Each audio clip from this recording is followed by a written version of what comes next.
경주 리조트 붕괴 사고의 원인 규명 수사가 진행 중인 가운데 총학생회 주관 신입생 환영회의 안전성에 대한 우려가 나오고 있습니다.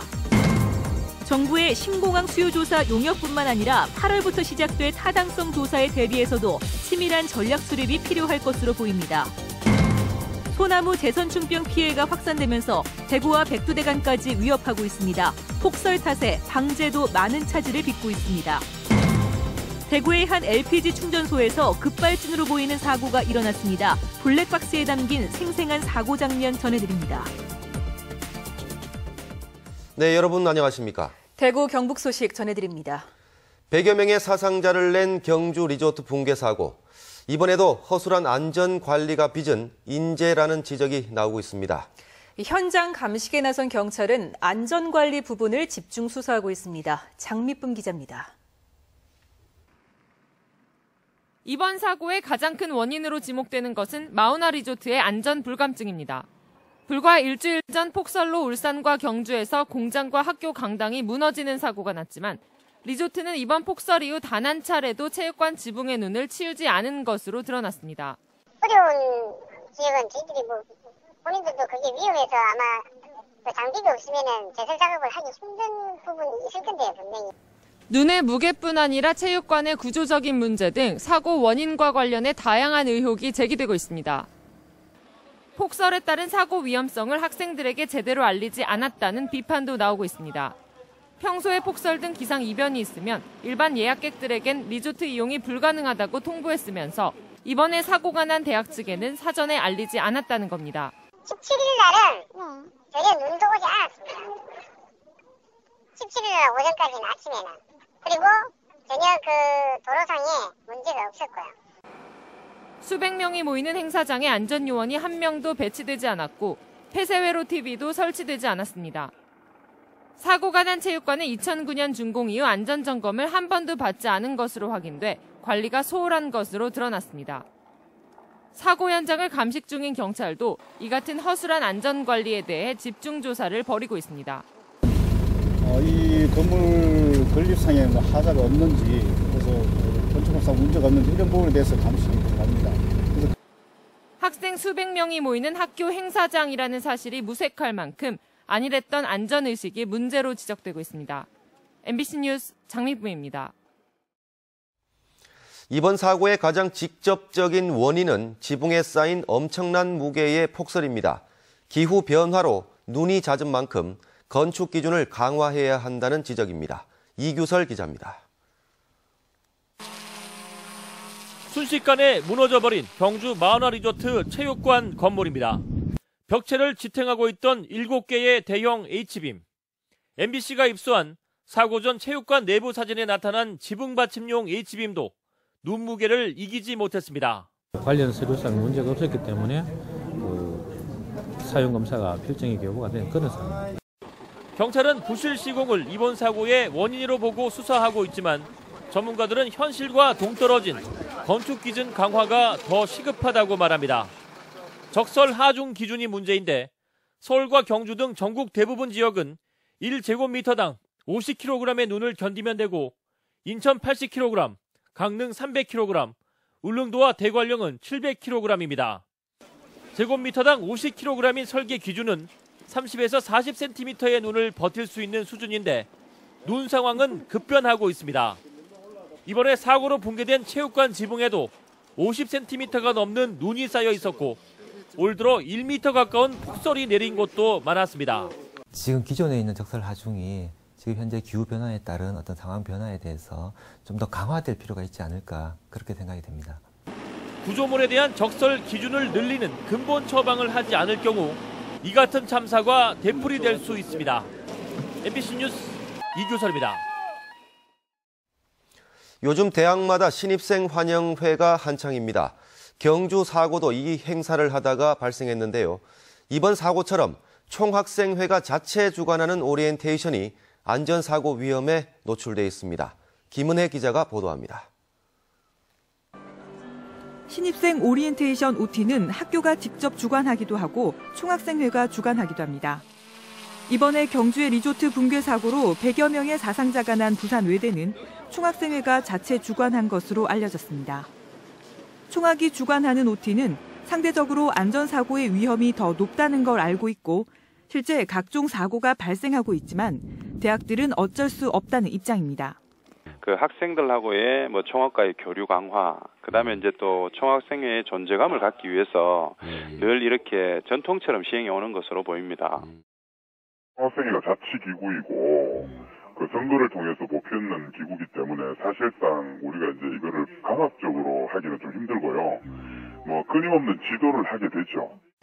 총학이 주관하다 보니 경비를 아끼기 위해 가급적 싼 곳을 찾게 되고 OT뿐만 아니라 다른 총학 주관 행사 등에서도 음성적인 거래가 오가는 경우도 있는 것으로 알려졌습니다. 그쪽에 리조트에서 리베이트 받는 그런 거 있을 거고 몇 군데 다 타시고 견적 받아봐. 그래서 그만큼 리베이트 많이 해준다 하니까 가는 거지. 그다음에 술하고 이런 데서 또 들어온 거 있고. 결국 안전은 뒷전으로 밀려날 가능성이 그만큼 높아질 수밖에 없습니다. 교육부는 이번 사고를 계기로 전국 모든 대학을 대상으로 신입생 OT를 누가 주관하는지 실태 조사에 나섰습니다. MBC 뉴스 김은혜입니다. 경상북도는 경주 리조트 붕괴 사고와 관련해 지붕이 샌드위치 패널로 된 건축물에 대해 긴급 안전 점검을 벌이고 있습니다. 점검 대상은 체육관과 강당, 창고, 공장 등 경북도 내 23개 시군에 있는 대형 샌드위치 패널 구조 건축물로 구조기술사와 건축사 등으로 구성된 합동 점검반을 편성해 안전 점검을 한 뒤 위험 요소가 발견될 경우 문제가 해결될 때까지 지속적으로 관리하기로 했습니다. 구미의 한 주택가 도로에서 독성 물질이 함유된 흰색 가루가 대량으로 쏟아지는 사고가 발생했습니다. 폐기물 비산제로 밝혀졌는데 행정기관이 피해를 막기 위해 긴급 수거에 나섰습니다. 윤영균 기자가 단독 보도합니다. 오늘 오후 4시 반쯤 구미시 상동면의 주택가 도로를 달리던 폐기물 운반 화물차에서 수십 킬로그램에 이르는 흰색 가루가 쏟아졌습니다. 흰색 가루는 인천의 제지 공장에서 발생한 폐기물 비산제로 구미의 한 폐기물 처리업체로 운반 중이다 쏟아졌는데 납을 비롯한 독성을 띤 성분이 포함되어 있는 것으로 알려졌습니다. 쏟아진 양은 50kg가량으로 추정됩니다. 일대 도로 100m 정도가 하얗게 변했고 주차된 차들도 흰색 가루를 뒤집어 썼습니다. 처음에 터지면서 차가 지나가잖아요. 연기 나는 것이 허옇게 연기가 나가지고 이 목도 좀 칼칼하고 눈도 좀 따갑고 그렇더라고요. 사고가 나자 구미시와 소방서 직원 등 30여 명이 현장에 출동해 긴급 수거에 나섰습니다. 경찰은 운반기사와 처리업체 관계자 등을 불러 자세한 사고 경위를 조사하고 있습니다. 사고가 난 지점은 지난 2012년 9월 불산 누출 사고가 난 곳에서 멀지 않은 곳입니다. MBC 뉴스 윤영균입니다. 최근 국제선을 이용하는 영남 지역민이 많이 늘었다는 정부 자료가 발표되면서 신공항에 대한 기대감이 높아지고 있습니다. 정부의 신공항 수요조사 용역에 이런 사실이 제대로 반영될 수 있을지가 관건입니다. 서성원 기자가 보도합니다. 전국의 국제공항을 이용한 내국인 출입국자는 지난 2009년부터 2012년 사이에 750만 명 넘게 늘었습니다. 이 가운데 영남 지역민의 증가세가 더욱 가파릅니다. 16.4%이던 영남 지역 점유율이 19.1%로 높아졌습니다. 국토부가 지난주 신공항 수요조사 용역 중간 보고회 때 발표한 자료로 신공항 건설의 타당성을 뒷받침하는 근거가 될 것으로 기대됩니다. 이는 국가 전체적인 항공 수요 증가율보다 영남 지역 시도민의 이용률이 더 높다는 것을 나타내고 있습니다. 하지만 용역 중간 보고회 뒤에 열릴 지역 설명회 때 수요조사 모형이 영남 지역 수요를 낮게 예측할 위험은 없는지 철저히 따져봐야 합니다. 저가항공사에 대한 보급이라든지 그리고 항공 자유화라든지 그런 여건 변화에 대한 특성들이 모형에 그대로 녹아들 수 있을 것이냐, 이런 부분들이 지역에서 관심을 가져야 될 부분이라고 판단됩니다. 8월부터 있을 타당성 조사를 앞두고 다음 달부터 시작되는 기준과 방식 의견 수렴도 대비해야 합니다.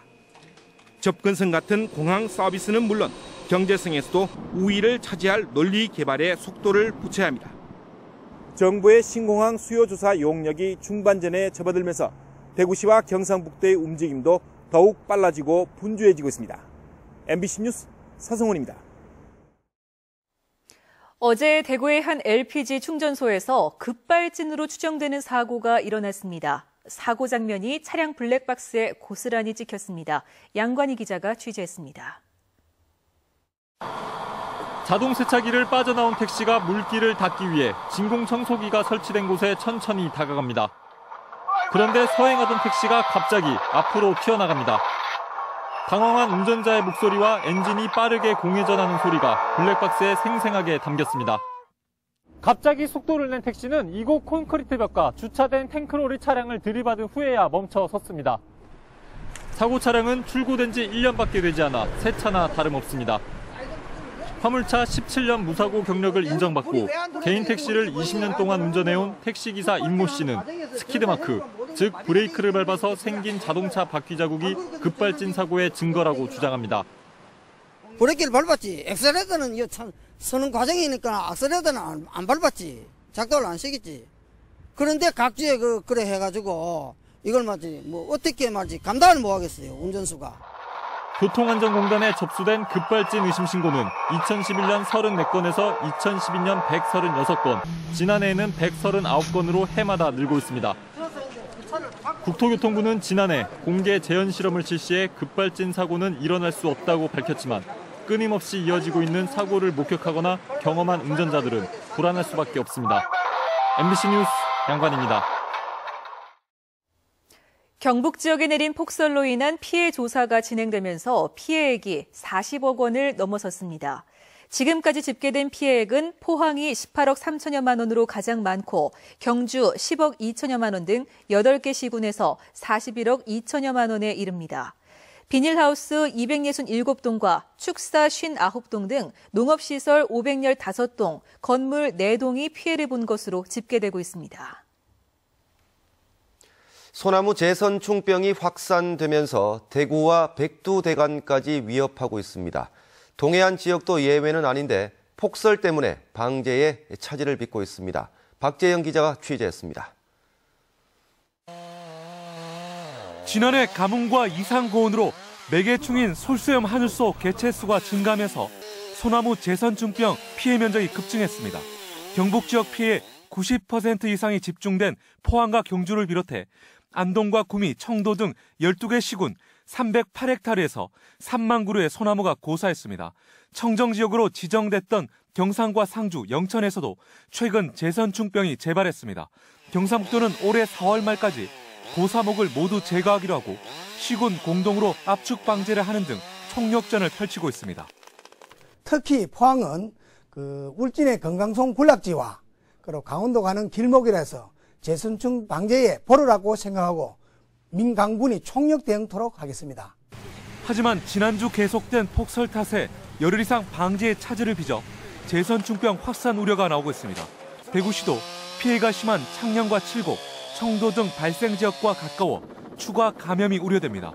대구시는 이번 주부터 항공 예찰로 제선충병 감염 및 확산 실태를 확인하는 등 고사목 전수조사를 실시합니다. 지상에서 찾지 못했던 부분까지 피해 감염목을 일지 조사하는 데 있습니다. 그래서 올해 4월 말까지는 이와 같은 고사목을 완전히 제거할 예정에 있습니다. 여러 가지 악조건 속에서 펼쳐지고 있는 소나무 제선충병과의 전쟁은 오는 4월까지 계속될 것으로 보입니다. MBC 뉴스 박재영입니다. 서울에서 대구 혁신도시로 이전해 지난달부터 본격적인 업무에 들어간 한국산업단지공단이 오늘 신청사 개청식을 열었습니다. 한국산업단지공단은 국가산업단지 개발과 관리, 입주기업의 생산활동 지원을 위해 지난 1964년에 설립됐고 대구 혁신도시 신청사는 지하 1층, 지상 10층 규모로 현재 160여 명이 근무하고 있습니다. 대구시는 오늘 첨단의료복합단지에서 수도권과 지역에 있는 70여 개 중소벤처 의료기업 관계자를 초청해 기업 지원 시설인 첨단의료기기 개발지원센터와 중소벤처기업을 위한 의료벤처기업 공동연구센터를 소개하는 등 기업 유치 설명회를 열었습니다. 다음 주에는 서울에서 매출액 40위권 전후의 수도권 중견 제약업체 관계자를 초청해 설명회를 여는 등 기업 유치 활동을 이어갈 계획입니다. 대구 경북 그린벨트 해제 연합회원 300여 명은 오늘 오후 새누리당 대구 경북 당사 앞에서 그린벨트 해제를 촉구하는 집회를 열었습니다. 달성군과 칠곡군 동명면 등 집회에 참석한 대구 경북 그린벨트 지역 주민들은 그린벨트 해제를 강력히 요구했고 달성군이 지역구인 김종진 국회의원과 면담도 가졌습니다. 대구지방법원 제1행정부는 롯데쇼핑과 이마트, 홈플러스 등 대형마트와 대형 슈퍼들이 영업시간 제한과 의무 휴업일 지정이 부당하다며 대구 8개 구군과 포항, 경주시 등을 상대로 낸 소송에서 원고의 청구를 기각하고 행정기관의 손을 들어줬습니다. 재판부는 행정기관이 대형마트의 영업시간을 제한한 것은 국제조약인 서비스무역 일반협정과 자유무역협정 규정에 비춰봐도 중소 영세상인의 생존권을 보호해야 한다는 이들 조약의 정신과 취지에 벗어나지 않는다고 판결했습니다. 대구지방검찰청은 지난해 8월에 발생한 대구역 열차 사고로 18명이 다치고 125억 원의 손해가 났는데도 기소된 기관사 등 4명에 대한 형량이 금고와 집행유예에 그쳤다며 항소심에서 다시 다퉈볼 필요가 있다고 밝혔습니다. 검찰은 열차 기관사와 대구역 열차 운용팀장에게 징역 1년에서 3년을 구형했습니다. 대구역 열차 사고는 지난해 8월 31일 기관사가 열차 출발 신호를 잘못 보고 무궁화호를 출발시켜 KTX 열차를 추돌해 일어났습니다. 대구시는 환경부가 하는 생태계 보전 협력금 반환 공모 사업에 안심습진의 멸종위기종 서식처 복원 사업을 제안해 선정됐다고 밝혔습니다. 이에 따라 환경부가 오는 4월부터 5억 원을 들여 안심습지 일대를 큰 고니와 흰뺨 검둥오리, 자라풀 등 야생동식물 서식처로 조성하고 탐방로도 정비하는 등 멸종위기종 서식처 복원 사업을 펼친다고 덧붙였습니다. 경상북도는 올해 안동시 교리와 수상동 구간에 367억 원을 투자해 도청 신청사 연결도로를 확보하고 구미시 구포와 덕산 구간, 경주시 내남과 외동 구간 등 9구간의 우회도로를 개설하는 데 올해 2,100억 원을 투자합니다. 대구 경북 소식이었습니다.